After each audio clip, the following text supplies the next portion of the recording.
PGI Chandigarh ने मरीजों के लिए एक और बड़ी पहल करते हुए सेवा सदन का निर्माण किया है।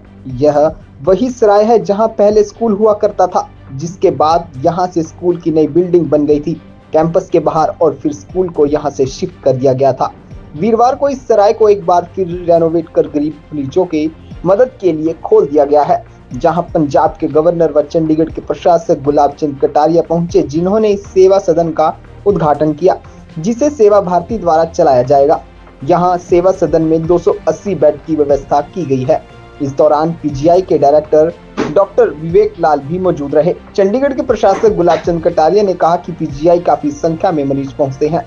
ऐसे में देखभाल गृह एक ऐसा स्थान है जहां मरीज इलाज के दौरान अपने परिवार के सदस्य के साथ बहुत ही कम शुल्क पर रह सकता है। यहाँ से पीजीआई के डायरेक्टर साहब की मदद से यहाँ जो पेशेंट आते हैं वो और उनके परिवार वालों को ठहरने की व्यवस्था करी है। पहले केवल 6 कमरे थे, अब उन्होंने 26 कमरे कर दिए। लगभग 2.25 करोड़ रुपया इस पर खर्च किया है। ये सारा समाज ने दिया है।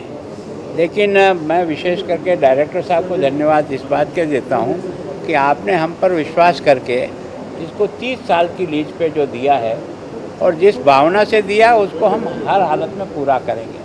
आज हमने उन दानदाताओं का भी सम्मान किया जिनके दान से ही सेवा भारती का काम चलता है। तो मैं सोचता हूँ यहाँ आने वाले जो भी मरीज हैं उनको और उनके परिवार को ठीक प्रकार से रहने की जगह मिले, इसमें ये मददगार होंगे।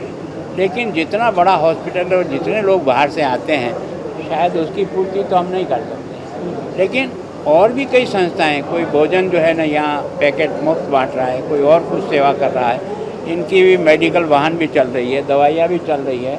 तो वास्तव में हम सेवा करके ही समाज का ऋण उऋण हो सकते हैं।